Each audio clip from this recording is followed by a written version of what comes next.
Peace and love, everyone. Thank you for tuning in to GlowGetter Affirmation Podcast. You have been following us, our Chakra Activation series.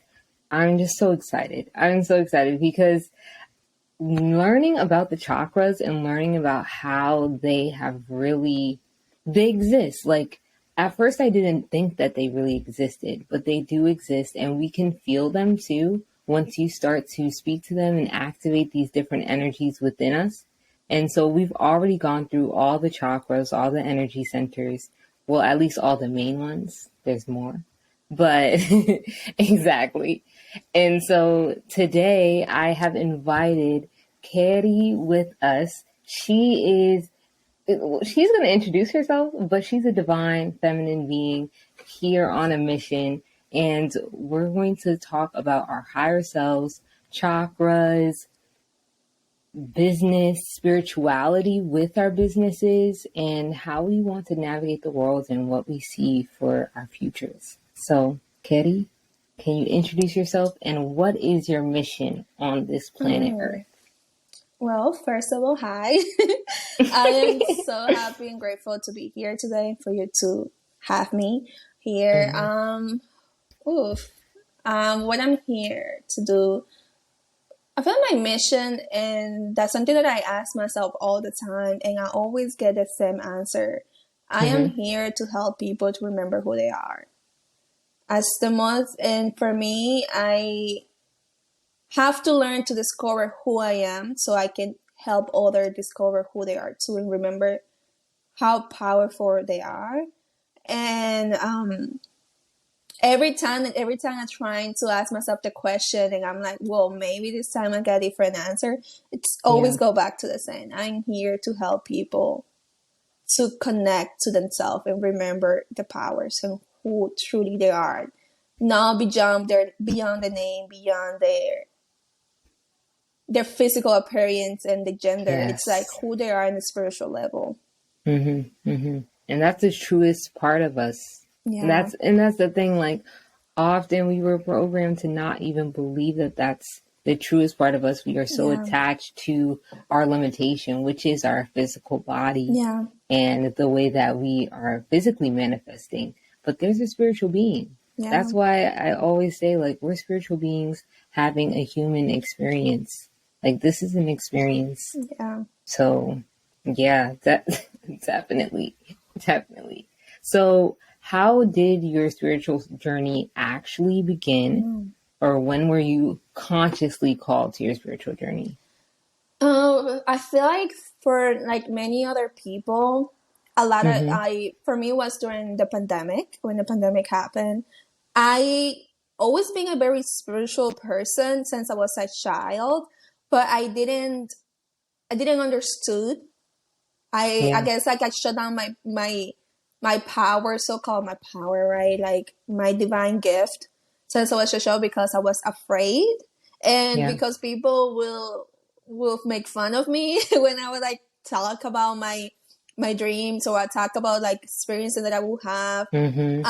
So I shut it down since I was a child, but during the pandemic when things like, I was about to lose my job, I was living with my ex-partner at the time, and we were living together, and then we broke up during we were living together, and then I'm like, oh my God, what am I going to do? I have to move out of the place. I have to figure out what I'm going to do with this job situation. And at that moment, I felt like everything was falling apart. Like all the safety that I created for myself at that moment, it was just collapsed. It was, and I would cry, go to bed, and I would just ask God, oh my God, what I need to do now. And that was the moment that I heard my intuition speaking the loudest to me.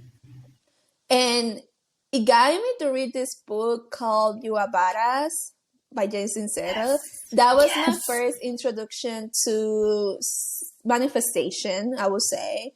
And it kind of like, it makes so much sense. And I mean, I connected with her book, and I feel like her sense of humor and mine was like very similar. So I read the book, and it was like, okay, so manifestation, let's do this. Let me manifest my dream reality. But during that time, when I was like trying to understand and do manifestation, trying to manifest anything, it was like, okay, something is missing here. Like, what is it that's missing? And kind of took me to that rabbit hole, because I'm like one of those type of people, when I learn something, like I got to the rabbit hole for months. I took me to the rabbit hole to understand and navigate spirituality.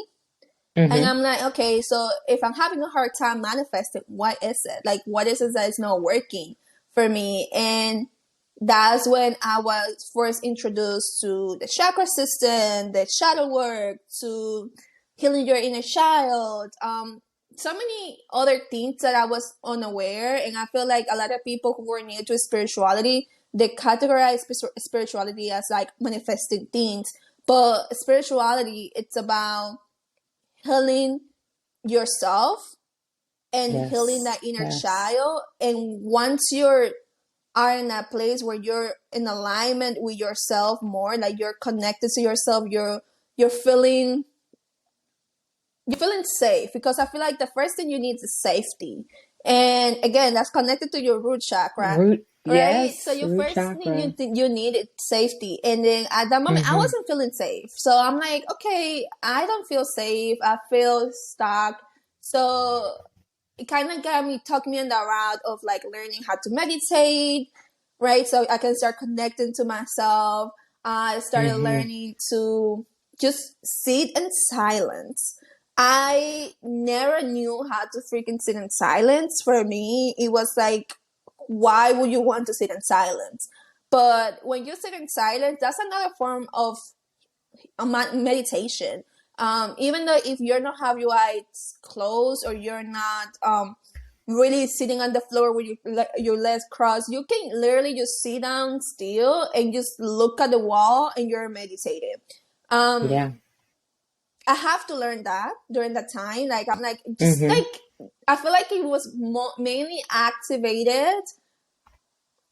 Really, it was during the pandemic, and I started like really navigating that. And I feel like everything shifted for me. Like, I had that tower moment. Like, even though I was like learning so many new things, but when I started learning those new things, it kind of gave me that self-awareness slap in the face. Like, oh my freaking God, like I was navigating life this whole time like this, right? So you kind of like go to like blaming and shaming yourself because you allow so many negative things to happen, and now you're like fully aware of my own behaviors, but also behavior of others, and me allowing so many situations to happen because I didn't have enough love for myself. I didn't understand boundaries. I didn't prioritize my inner healing first. And I would say the first year for me was rough.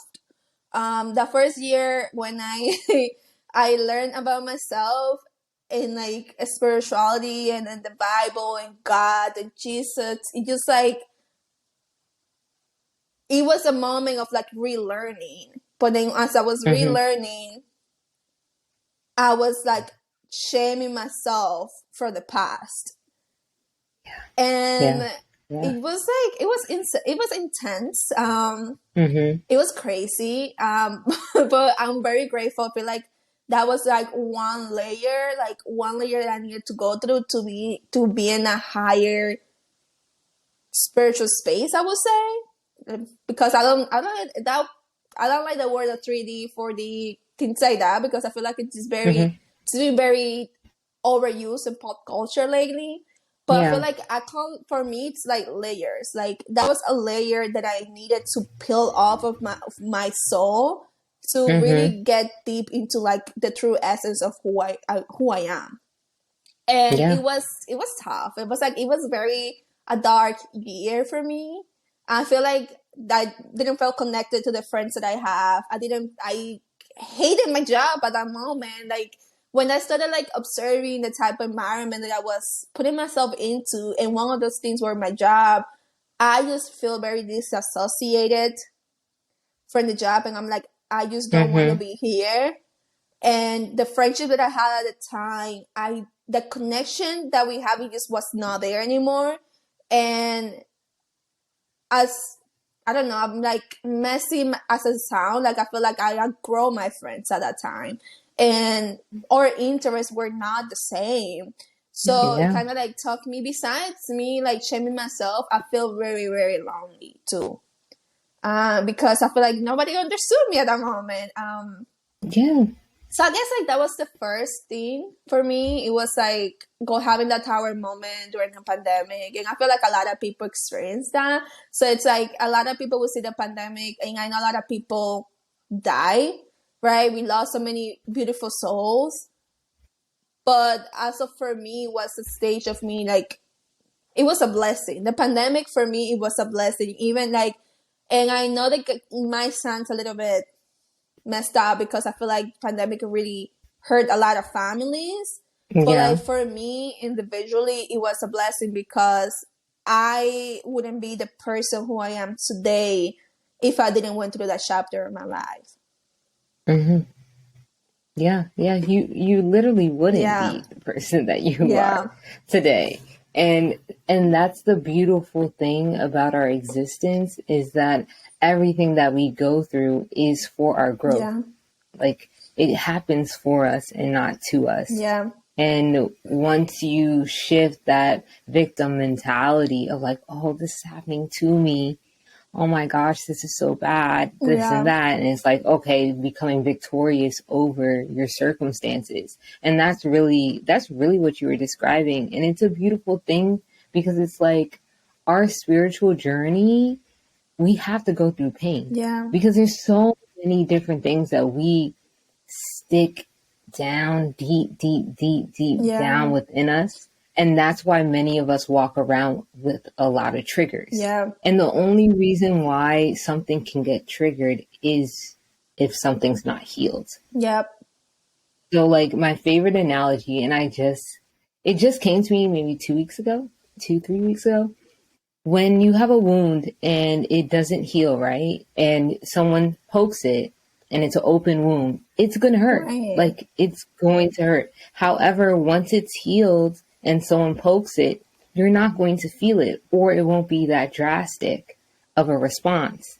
And so that's the thing. So many of us are walking around this earth with a lot of different wounds. And then we're wondering and we're blaming, oh, it's my partner who did this, or, oh, it's my mom, it's my dad, it's my friend who did, it's this stranger who flicked me off. And it's like, whoa, why are all these different things triggering us?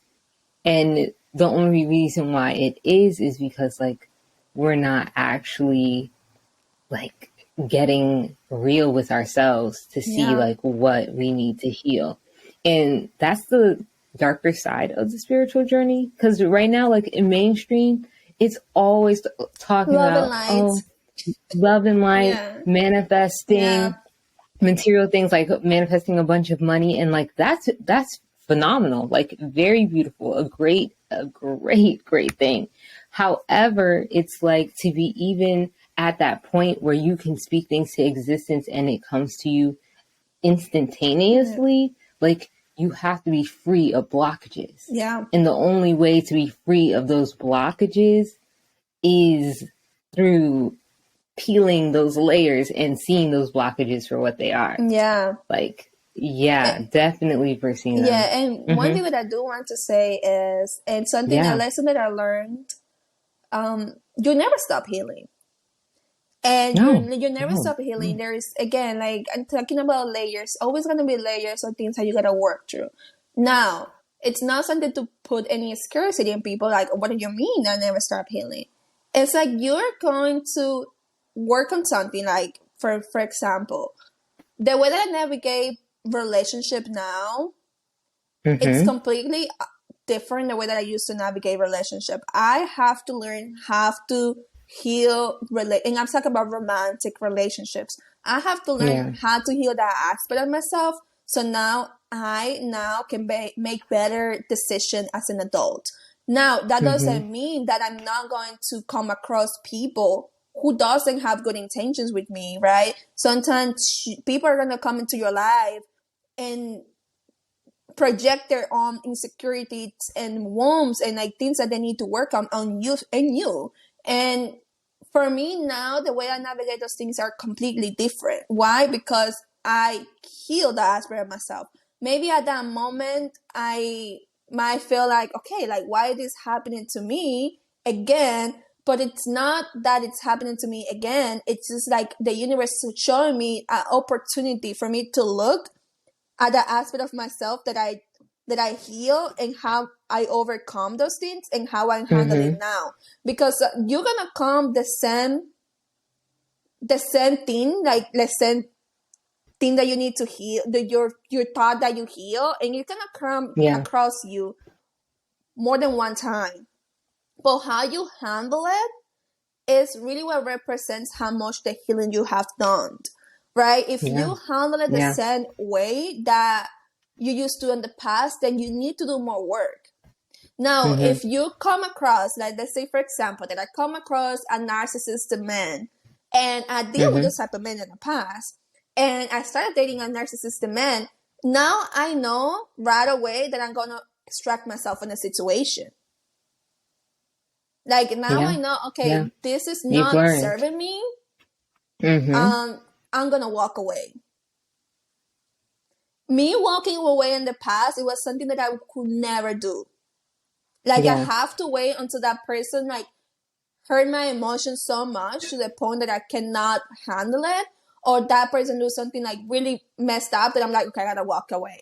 Now I have the discernment right now early on to see those patterns and choose myself first and walk away. Like that is healing right there. It's not like, oh, I will never come across a narcissistic man ever in my life again. It's just like how you handle a situation moving forward. It's the healing work that you have done. Yeah, definitely the healing work that you have done. So speaking of healing work, how have you used the energy centers in your body to help your healing? Through shadow work, through meditation? Like how have you activated your chakra system?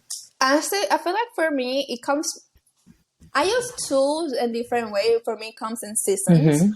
One of the ways, which is one of my favorite ways to work on my chakra system, is meditation.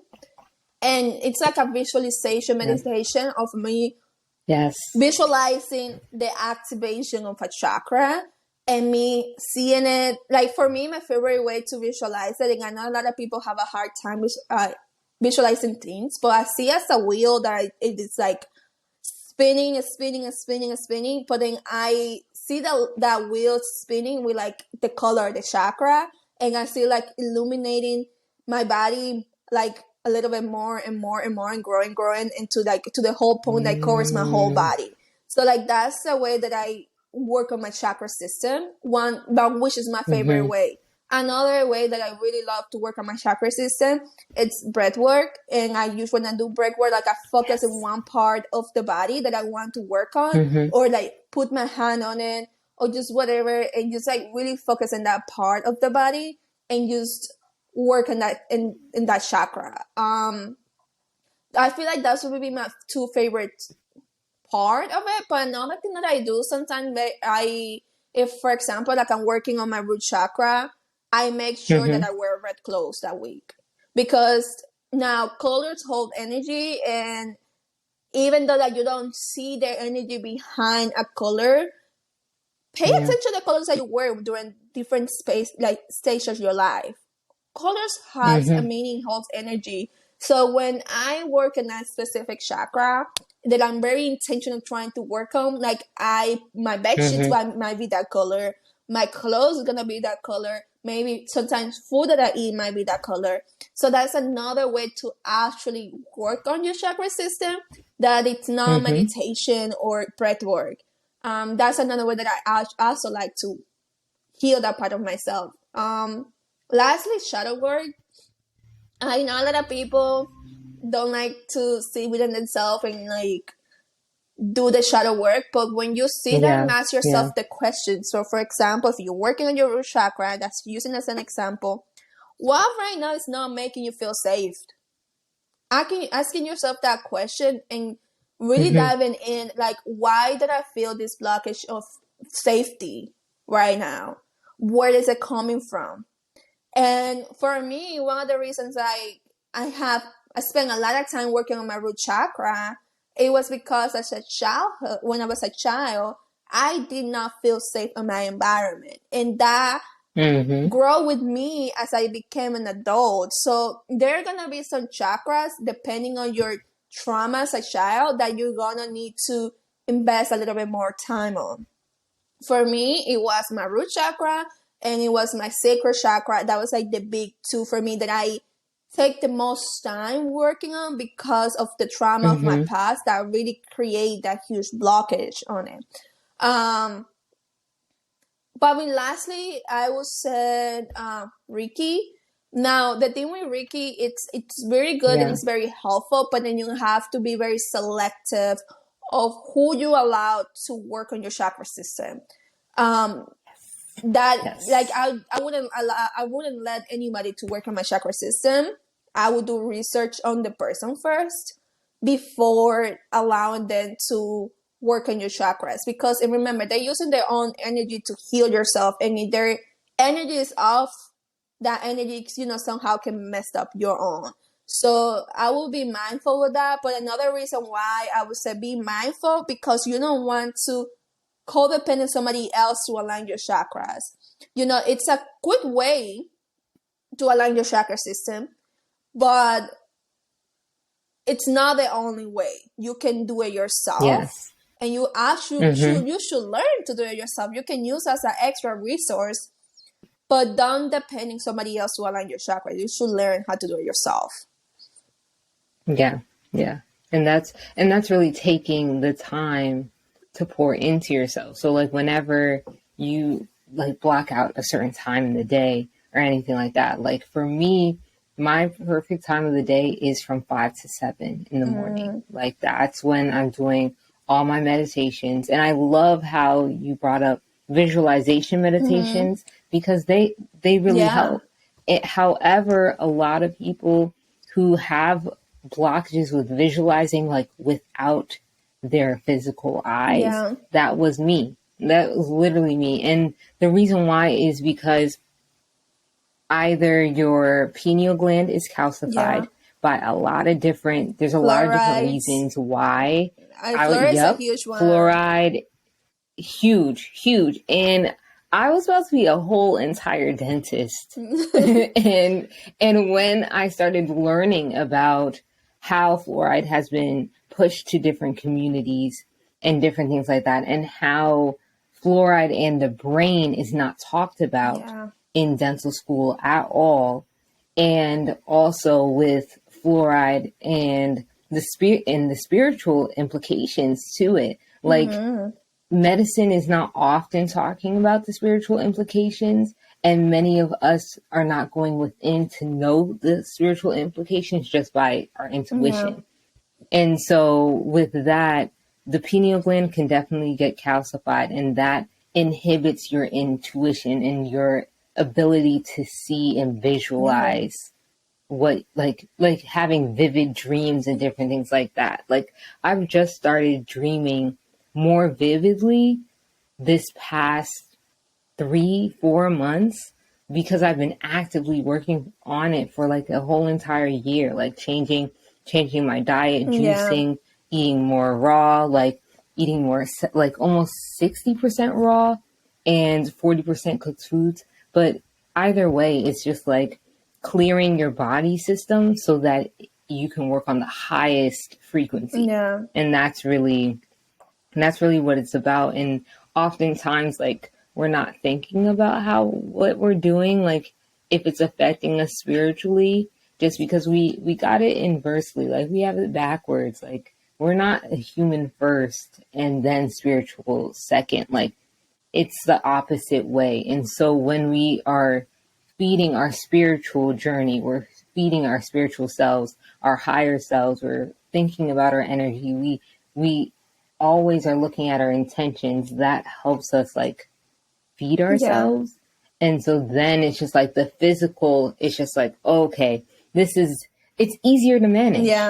it's just easy. Yeah, it's a lot easier to manage when you think of it that way and you try to intentionally live your life that way. That's what I found. Like, it's definitely easier to manage. Yeah, and I feel like taking care of your body, I feel like it's huge, and something that I disconnect myself from for a while. Again, dealing with grief, right, from my aunt. That was something that kind of like it was a shock for my body, and I little by little I'm going back to home to myself. But any moment that I feel this huge disconnection with my spirit, I fast. I never feel the most connected to my higher self when I do fasting. And it's so fascinating because like food, it's important, right? But then the moment that you stop, and I'm like, not trying to like people who have health conditions to do this, but the moment that you don't put food in your body and your body it's not constantly processing and working and trying to digest food, and your body just like in that stage of like being, like it's not doing anything besides being.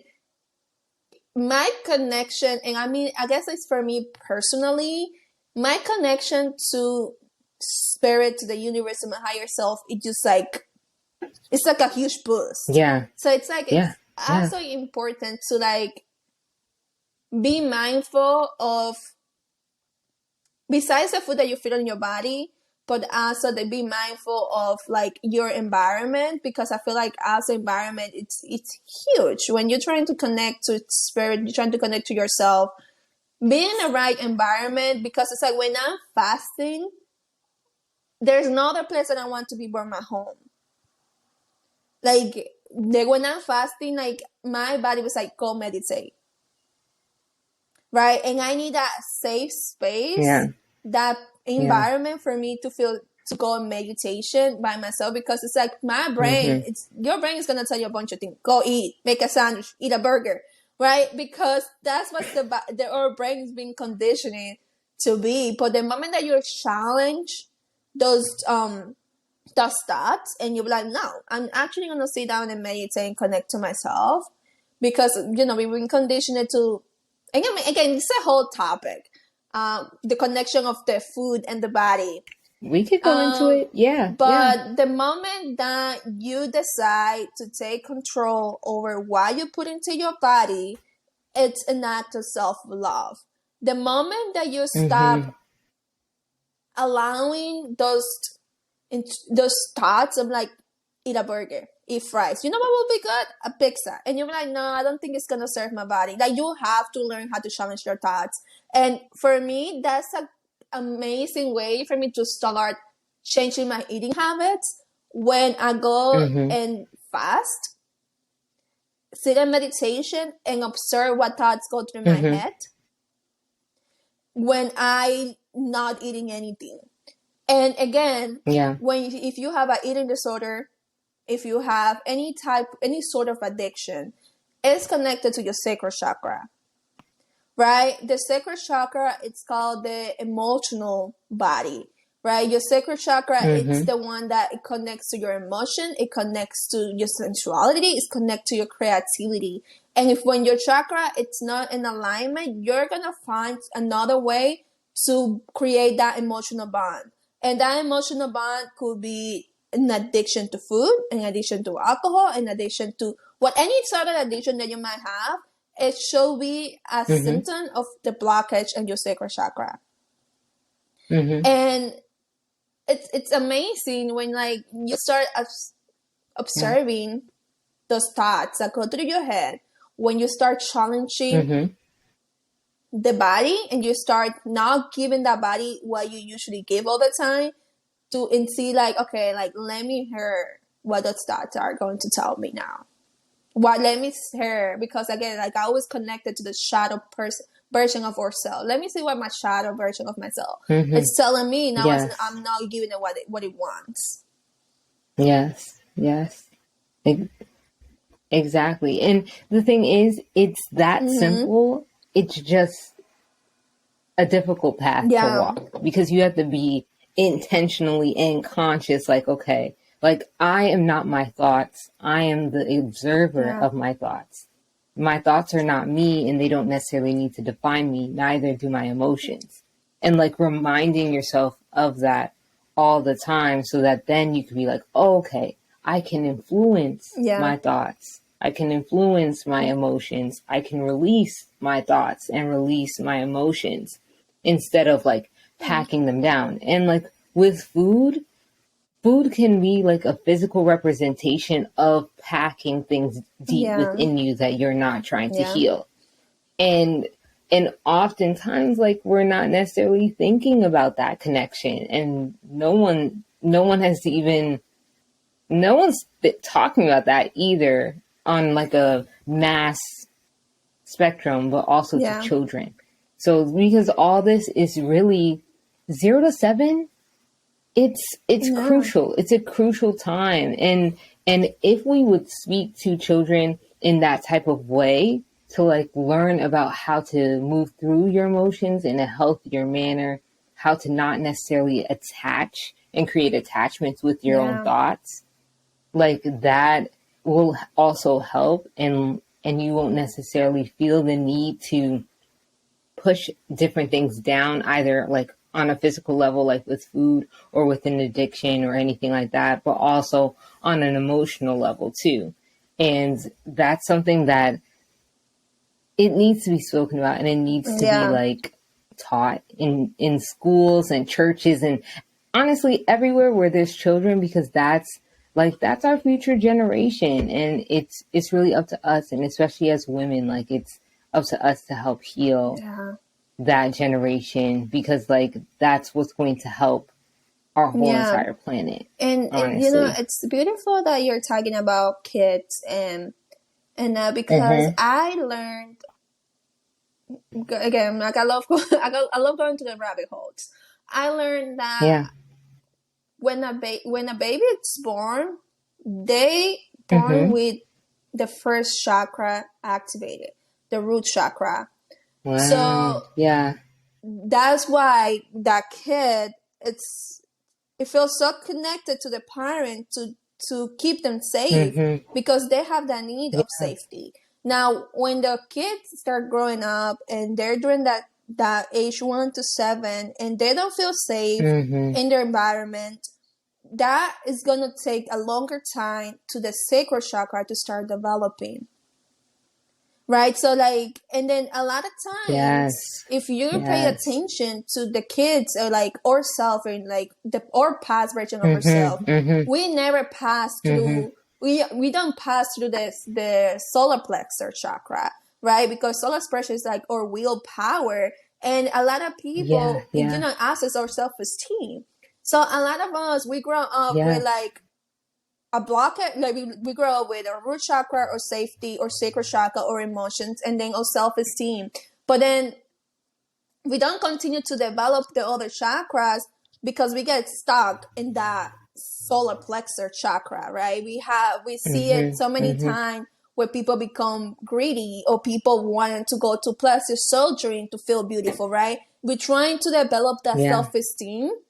And sometimes we get stuck in that part right there, that we don't continue to develop the upper chakra, which is connecting to our heart, speaking our truth, connecting to, or connecting to your third eye or intuition, connecting ourselves to the divine.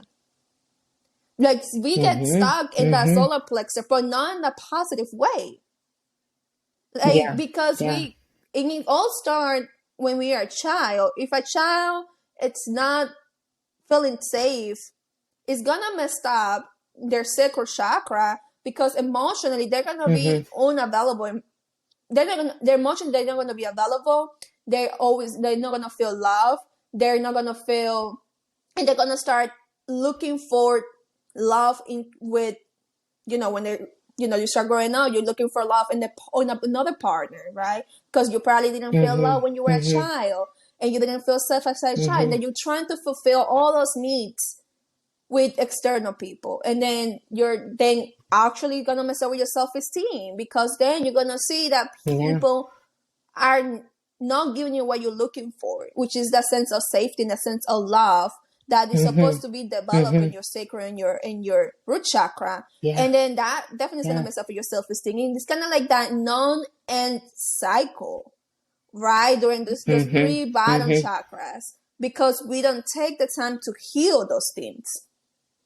And the moment that you work in those 3 chakras, and the moment that you start feeling safe within yourself, the moment that you start healing your emotions, right? Or giving yourself the love that you're looking into others, connecting to your divine sensuality yourself, then your self-esteem, that solar plexus, it just going to like, it just going to start activating. And then now you're going to then connecting to the other chakras is going to become easier and easier because you work on those 3 first. And I feel like those are the ones that are mostly damaged if you're in an environment that it's in an environment that is toxic, or an environment like parents who, I guess, they do what they could with what they knew during that time, which of course messing up with the kid developing and connecting to the older chakras.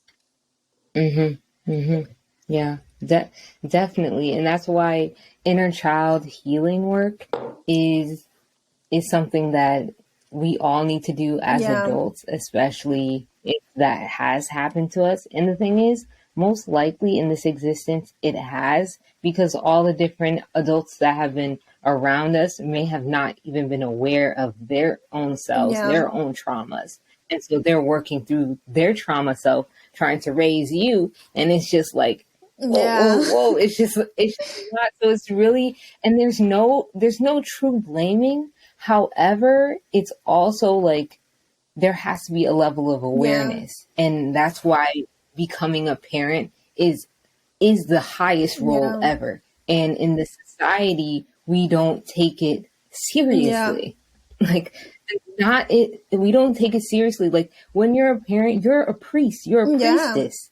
Like, you literally are, like, it's just wild to think that you have someone's spiritual connection that you're molding actively as a parent. And most parents are not thinking like that. They're just like, okay, like, let me make sure their basic needs are met and they'll be good. And it's beyond that, because it's beyond that for us as individuals. We need more than our basic needs to be met, to be completely fulfilled. Like, truly. And so we have to think about that when we're raising children, when we're around children, like what we say, how our energy affects. And I really do feel called to like talk about this more. So I think when you were talking, I'm like, okay, like I need to create something, like some sort of like journal prompts or different things like that, to like a list of how and what to say to your inner child, different meditations. So yeah, that just came to me. So it's going to be. Yeah, I love that. And I feel like inner child work is crucial. And for me, that's been a huge aspect of my healing, working with my inner child. Because our inner child, it's the scary version of ourselves that we continually ignore it. We don't like that. When you connect to your inner child, when you heal that inner child, you become so free, because like your inner child, it's that child who it's creative, who it's funny, who just curious about life, right? In the moment that you don't feel any of those things within yourself, you're not curious about learning, you're not curious about the universe, you only here to survive, and like, I just here to make a paycheck and that's it. Like, I don't care about anything else. That is a huge sign that I missed connection with your inner child, because your inner child, it's creative, it's fun, it's free. And we live in a society and we were conditioned to disregard all those things. Like, disregard having fun, disregard being creative, disregard, become curious and explore your passion, because kids, they just love like just being curious and like finding what they like, and then when they find what they like, they go all the way in. And that's like really inner child activated fully. Like when you follow your passion, when you follow your purpose and you become curious and you have fun while you're creating, that it's a way that you can heal your inner child. For me, for me, when I was a child, I used to love painting. That was like my favorite thing as a child. And as I grow older, I didn't care about that. I disconnected that from myself. Now what I do every week, I paint something. And I don't care if it looks good, if it looks bad. Like, it just allow myself to be a kid again, and I just paint. And I'm watching my favorite cartoon when I was a kid, and I just dance, and I might just wear some loose clothes because I used to wear some loose clothes, and I used those are things or wear my panties and just walk around the house like that, because I used to do all those things like that as a child. And I do all those things now to connect with that version of myself. And it's crucial. It's crucial to nurture your inner child any way that you can. And the best way, I would say, it's go back and think about what were things that you used to love when you were a child, and start there. For me, it was, like I said, it was painting, and it was dancing. I used to have a full mirror, like it covers a whole wall in my house in Dominican Republic. And I just play my CD player, and I would just dance for hours in the mirror, and I would imagine that like I was a backup dancer and for somebody else. But like I would just do a whole choreography and have a blast in the mirror, and that was something that it makes me happy as a child. And what I do now, I do the same thing. I don't have a huge mirror, but I would just like play my favorite music and just dance through my whole apartment and paint, do those things. All those things are ways that you can start building that connection with your inner child. Because when you don't do that, your inner child is gonna feel abandoned. And that's why we feel disconnected. Like definitely disconnected. And while you were talking with your inner child, remember I saw you posted this on Instagram. There was like some sort of like trend going around with business owners talking back like what they would say to their inner child. And as a business owner, how do you bridge your spirituality, like creating spiritually based business and helping other people create that as they grow? I feel like for me, in a huge aspect of my business, and that's what I mentioned, like I help people connect to who they are, and like I help people remember who they are.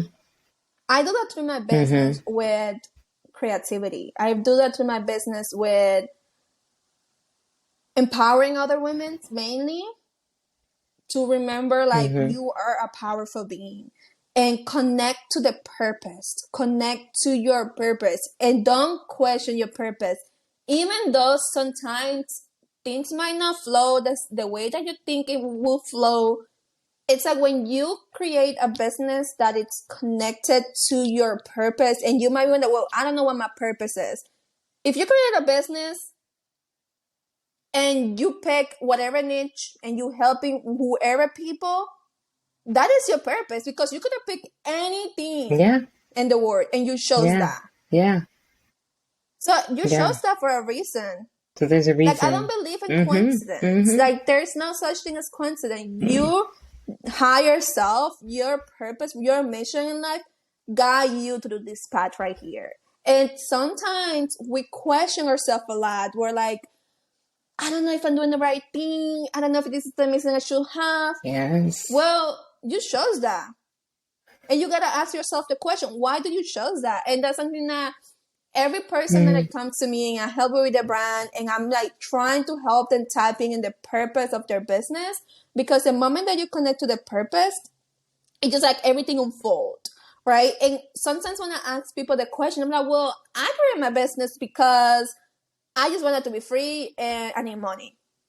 Okay, but you did this for a reason. Like, you could have been a yoga instructor. You could have been I don't know, a mindset coach. You couldn't just be a Uber Eats driver if you wanted to. but you chose this. Yeah. So it's like, that's the way that I really love to connect my business with spirituality. It's just following that passion. And when you have passion and you connect to your purpose, even when things are not working, that is what's going to help you continue to want to walk that path. Because it's like, I want, like, one thing that I always tell myself is, and I like to tell other people, imagine your business as a car, yourself, right? You're the driver, and your passion and that purpose is like the fuel on the car. You need that. Like, you need that fuel in the car, even though if the road that you're walking down, that you're driving down, the path that you're walking down, it's not the best looking, but that purpose is gonna allow you to continue driving. Like, you're just gonna continue driving down that path until you see a path that it looks more beautiful and more in alignment. But you have to continue driving down the road, even though it doesn't look like you want it to look yet. And that's like really what Allah helped me to overcome darkness during this transition of being entrepreneurs, because being a business owner is not linear, and that's something that I tell everybody. Owning a business is not linear. No, it's not. You're not gonna be like, oh my gosh, I'm gonna start a business, and then next week you're gonna make 6 figures. It could happen. I'm not gonna say like there's some unlimited possibilities. Oh yeah. But yes. You're gonna reach points where it's like, okay, like, this is not working. You're gonna cry. You're gonna have to do a lot of shadow work, because when you own a business, because you own this, you created, it came from your womb. There's no other choice to sit down with yourself and like, okay, I need to sit down with myself and see what it's not working. And you need, for you to become a better business owner, you need to start healing yourself. And that's when the shadow version of yourself is gonna project the most when you own a business. If you don't do the healing work, if you don't sit with yourself and work in your money mindset and your self-esteem and what make you feel safe and all those things and who you want to help, if you don't work in any of those areas, business is not gonna work out, or you're gonna have a really, really hard time seeing any level of success, because you're not healing, and because your business, it's connected to you. You create it, came from your womb. As you heal and grow, so your business will. When you heal and you become a better human for yourself, it's gonna project in your business, and it's gonna project in the people who you're helping. So it's like, for me, it's huge. I speak about spirituality a lot with my clients, a lot, because it's just so crucial. Even though, like, yes, I help people with branding and their social media presence, it's like, what's behind that? It's yourself and your own relationship with yourself and who and where you want to be. And for you to be able to build whatever success that you want, because success looks different for everybody. To build that success that you want, you first need to sit down with yourself and work in those areas, in the shadow part of yourself that is not allowing you to move forward. And then for me, I guess that's a long ass answer, but for me, that's the way that I integrate spirituality into my business. It's like healing yourself, connect to your purpose, connect to your intuition, and serve to people from a space of love and trying to help the collective, not only to make money, but actually truly want to transform people's life in a positive way. Yeah. Yes. Everything that you said resonated with me so deeply, because I've been through your entire program and through the framework, and it truly does not only affect your business, but your mindset and your spiritual body as well. And I never really understood that I was so connected to my business, and what is not working with my business inevitably would be what's not working within myself, and how that healing is simultaneous. Like, it's connected. Like, you're connected with everything you touch, everything you create. And you really had to remind me of that, because I'm like, I was lost in the sauce. And it's still, it's still definitely an uphill journey, continuously learning about myself, continuously stripping away layers that that ego can just come sneak back in, or, oh, you're not here yet, or, oh, time is this, or this and that. Like, all these different constructs and mindsets that you're being fed, and also with other people make, like, saying their opinions on what you're doing and different things like that. Not like having tunnel vision in the most intentional aspect, like not necessarily tunnel vision where you're blocking out your blessings. However, tunnel vision on what you are wanting to create more blessing for others, because that inevitably will flow to you. Like, we're all so connected. We're literally so connected. And so that's why your program, like, for every business owner, like, if you are listening and you're a woman who owns a business and would like to connect, like, your spirituality with your business, no matter what, you could be selling t-shirts, you could sell candles, all that. It's still spiritual. Everything you do is spiritual. And you can't don't let anyone tell you otherwise. Like, everything you do, I don't care if you're starting a whole jogging club, that's spiritual. Like, truly, truly, whatever you do is spiritual, and it's all connected to you, the innermost part of you. And so just honoring that, it's a beautiful thing to honor yourself. Like, it really is. Like, I love that, because I honestly, I would tell Gabby, why are you doing so much? And it's like, business could be something that, okay, so this is the thing, and this is something that I have to learn with myself, because I came from a corporate background. And then for me, when I would do the most, when I was like physically tired, emotionally, spiritually tired, that's when I felt like I did something on my business. Right. So I would, and then I have to learn that about myself first. And I'm like, okay, like, working on my business not necessarily has to mean that I'm going to be physically tired to the point that I cannot move for the rest of the day. And I have to learn how to balance my masculine and my masculine and feminine energy when I was running my business. And then I was like, have those calls with you, and you were telling me, well, I woke up at 4 and I'm doing this and I'm doing that. And I'm like, why are you doing so much? And then, and that's that fear. That's that root chakra. And I'm like, I had to remind you of, like, learn the balance, because I'm like, for me, that was a lesson that I have to learn for myself. And it's something that it's not unique to you or me that it happened, but there are so many other business owners who run a business, and they think and believe that if you're not really up until 1 a.m. working on your business, that you're so tired that you cannot function, that you didn't work hard enough in your business. And that all comes from that corporate mindset, that programming that we have, that business is supposed to be hard work hard to make money. And not necessarily you have to work hard to make money. And I'm not saying, lay on your couch all day because you have to take inspired action, but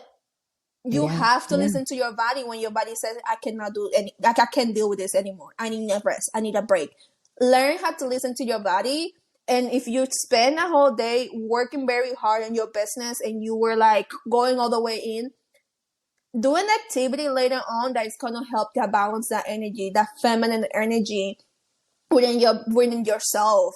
Because when you work very hard and you have one of those days, because I have one of those days where I might be working a whole weekend and working on a project, but I feel connected to that project. But then it's going to be to a point where I'm like, my body's going to be like, okay, time to take a break. But then now that break that I take, it's not going to be laying and being on social media, it might be going for a walk and grounding myself. It gotta be something that's very nurturing and very feminine to the soul, so we can realign those energies. And I feel like a lot of times we work very hard in our business, and the next thing we go and we're gonna go and like work some more and reject that what our body's telling us and continue to work on, or we go and lay down and scroll social media when you shouldn't be nurturing your spirit and your body and taking the time to realign your energy.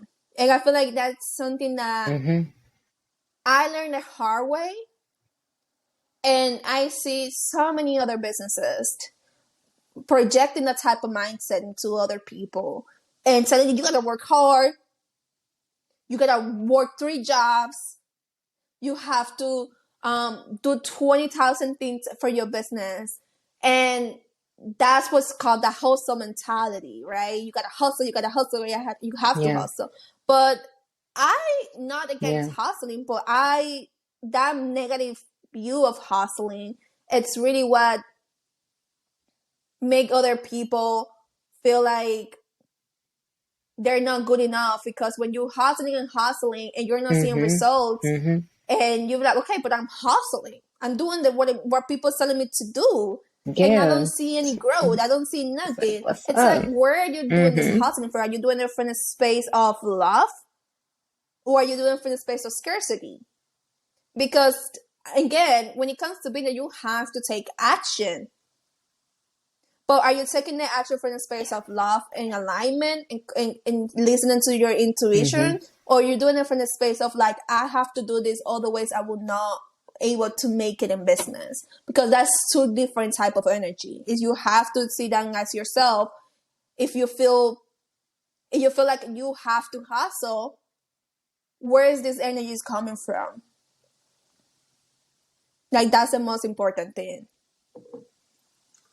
Exactly. It's a lot of inner work. Like, the inner work is what creates the outer work, or the inner work works out the outer. However you want to say it. It's like you have to truly like go within yourself so that you could change your outside reality. Like, it's like that, and there's no way around it. Like, there's no way around it. And a lot of us wants to take shortcuts. Our egos really want to take the shortcuts, but like our higher selves know, like, on the other side of pain and fear and doubt and worry, it's bliss, it's contentment, it's peace, it's calm, it's prosperity, it's abundance. Like, all those things, that's perspective. And acknowledging all the pain and acknowledging fear and all these different things, and saying like, I release you. I'll feel you, but I have to release you. Like, I can't hold on. And with that, like, that's really what it's about. That's really what it's about. And that's why what I do, that's why I do it, is to deepen the relationship with myself, but also for everyone who comes in contact with anything that I touch, so that they can deepen the relationship with themselves.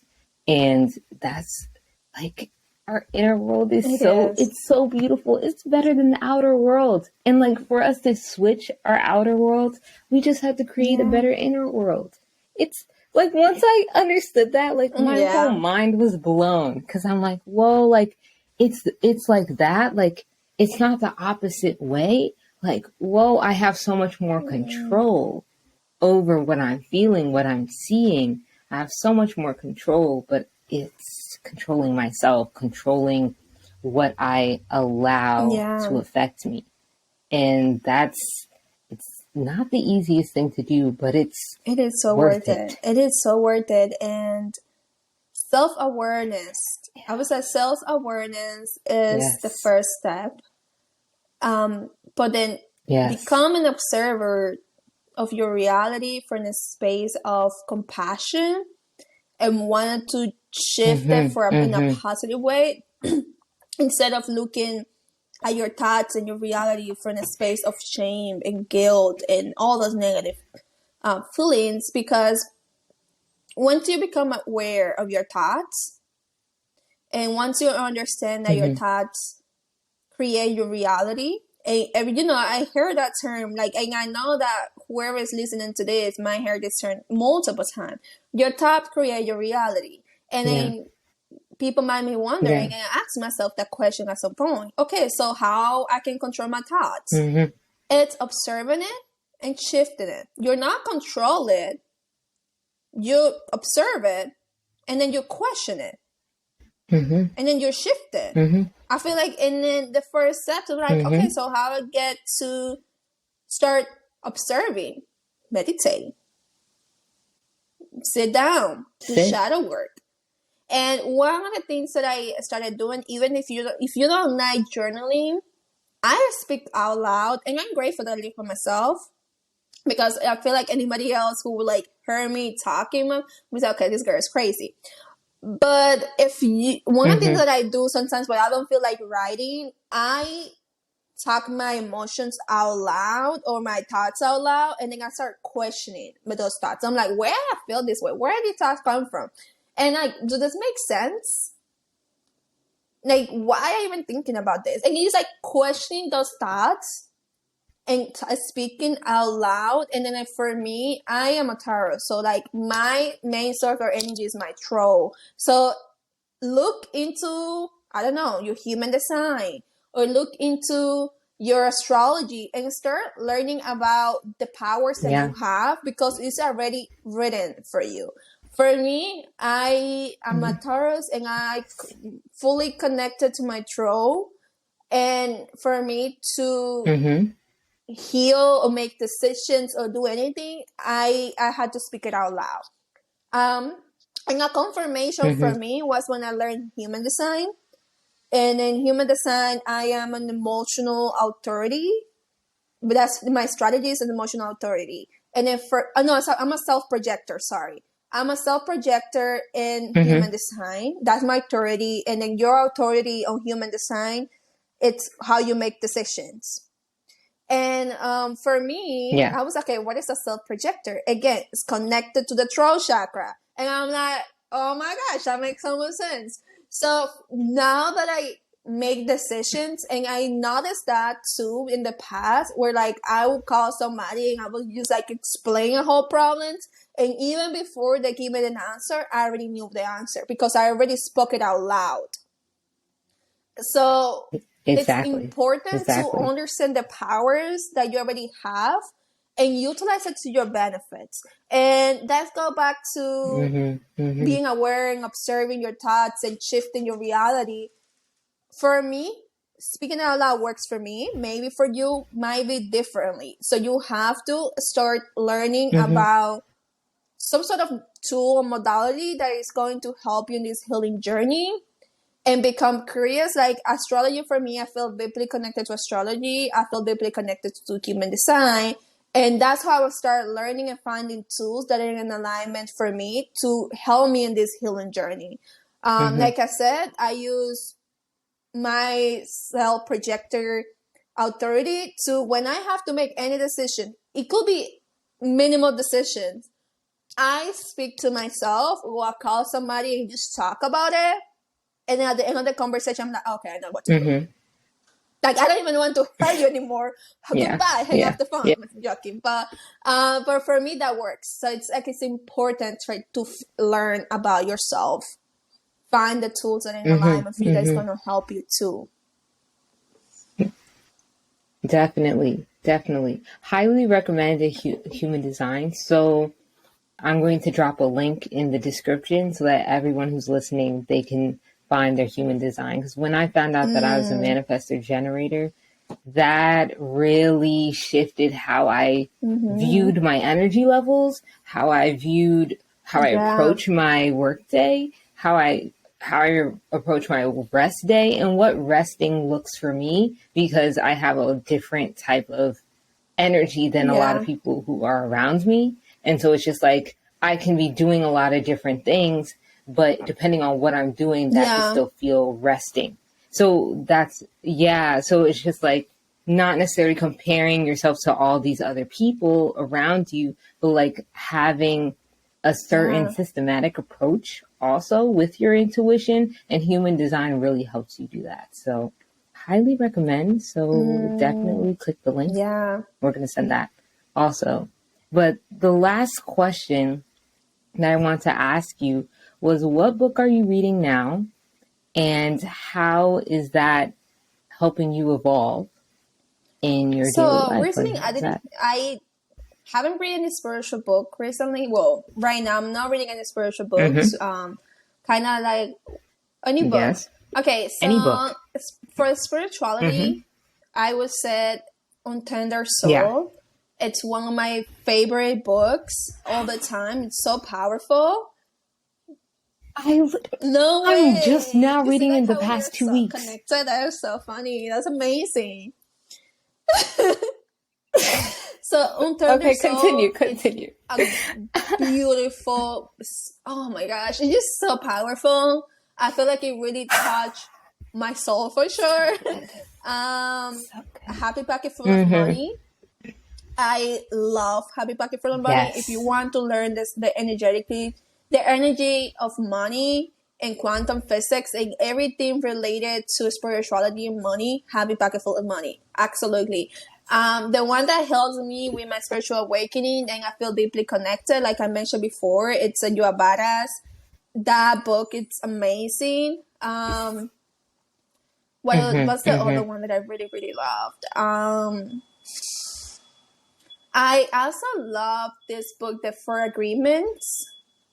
It's a really, really good book. Yes. I really love that book. And then there's another one that it's Asking is Given. If you want to learn about manifestation, I really love that book. And especially I love it more because at the end of the book, there's a lot of exercises to help you learn how to manifest. And you just pick one that it's more in alignment for you and use it. But they give a bunch of different ways of manifesting. I know that the famous manifestation tool that they teach there is about like the box, and then you put things in the box. But that's the most famous one that everybody like knows about that. But they have so many different ways to manifest there, different exercises that I would say just read through it and pick one that you feel most in alignment with. I'm trying to think because I've read so many books. Yeah, that was a good. That was a really good lineup. That book, it's beautiful. I feel like I need to reread it. I need to read that, yes. Because when I first read that book, I feel like it was a very early during the time that I was learning about spirituality, and now I have a whole different perception about spirituality. But The Power of Now, it's very beautiful. It's a very, very beautiful book, and I will highly recommend it. And I feel like it just teaches you how to ground yourself and live in the present moment. That's really what the book talks about. Yeah, I feel like so far that's my list. Yes, thank you for sharing. I'm going to link all those. At least you're going to get the title and the author, because all those books, so good. I need to read The Power of Now and Ask. Yeah, Ask really and It's Given. I haven't read those two, so definitely. Thank you. Is there anything you would like to leave with our audience? Thoughts, intentions, and what you offer the world? Thoughts and intention. I feel like one thing that I do want to say and is to connecting to yourself, connect to your inner creativity, create things that you loved without paying attention of what other people are doing. I feel like that it's the most empowering thing when you do something that you don't care about how other people will perceive it, as long as it makes you happy.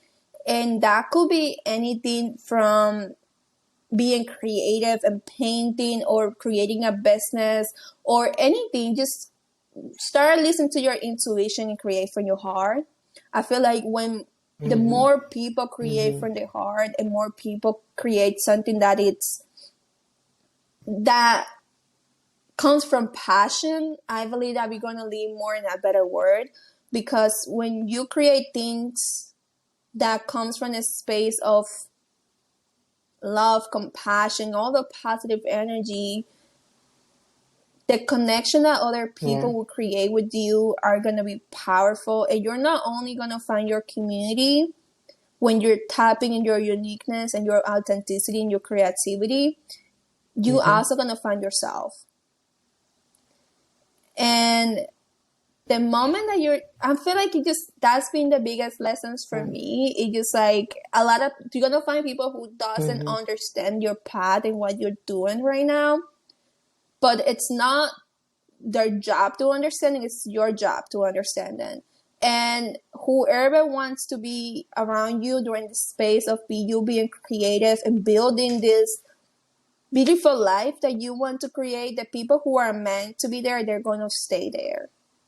And the people who's no longer serve this new version of yourself, this authentic version of yourself, they're going to walk away. And you have to let those people go. You have to let those friendships, those relationships. And sometimes it hurts because you might have a stronger connection with those people. They're part of your past. But if they're meant to be part of your life, they will come back. You will reconnect. But pour into your own cup first before you pour in other people's cup. I feel that's my message for everybody. Yes. Yes. We love it. Okay. And what are you offering right now? I have my 6-month program, and I teach women, business owners, about how to brand themselves and how to build an online presence. It's a 6-month program. My program is called Awaken Your Social. I have a mix of spirituality, mindset, psychology into the business, because I'm not only talked about from the spiritual perspective, but also from the psychology and mind and the other perspective of how to create intentional, purpose-driven brand online. And so it's a 6-month program, and I'll give you the link so you can add it in the bottom. And that's the offer for that I have right now. Great. And it truly does awaken your social also, but it awakens something within you. And that is more, it's more valuable. It's truly more valuable. And I'm a testimony to it, because I went through the 6-month program, Awaken Your Socials, and it helped me become more aware of my presence in the world, but on top of my online presence, but also walking with confidence, creating with confidence, but really understanding myself and how my business actually is connected to me. I think that was really the biggest lesson that I learned from your 6-month program. So I highly recommend it. Highly recommend it. You can ask me any questions. I will give you this tea, because it's something that you should invest in yourself, because it'll affect your business, but it'll also affect your mindset and your spiritual life. So it's a win-win. Yeah, I a win-win. Like I would say, everybody invest in yourself. If it's like, it's not my program, but if you build a business, if you're trying to build something for yourself, invest in yourself, because I feel like investing in yourself is honestly it's an act of self-love, because you are trusting yourself and you want to walk that path. And investment doesn't have to be a scary type of like, oh my gosh, my money, I have to keep my money. But it's like, it's gonna serve the higher purpose. And it's important when you invest in yourself to find people that you feel in alignment with. And I feel like that's huge too, that you connect with the creator of that business, to see, it's like, if I'm going to work with this person for X amount of time, that I feel connected to this person, right? Because it's not only the knowledge that you're going to get from there, but also the connection that you're going to create with the person too. That is very important. And owning a business and growing that business, that also takes investing in yourself and also investing in the business.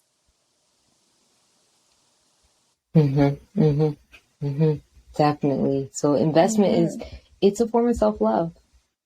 Like, self-love is, it is the key. It is the key. And I hope by being a part of our conversation and being in this space with us, you have learned and also taken some different things that you can take on your healing journey too, because that's really what it's about. Deepening the relationship with yourself. You are the highest being in your life. You're the main character. Everyone else is supporting. And if they're not supporting, stage left. Yeah. Right? Yeah, that's left. So yeah, definitely. Main character energy, higher self energy, and just sending you all love and light and peace and prosperity. Truly. Shit. Yes. Ashe.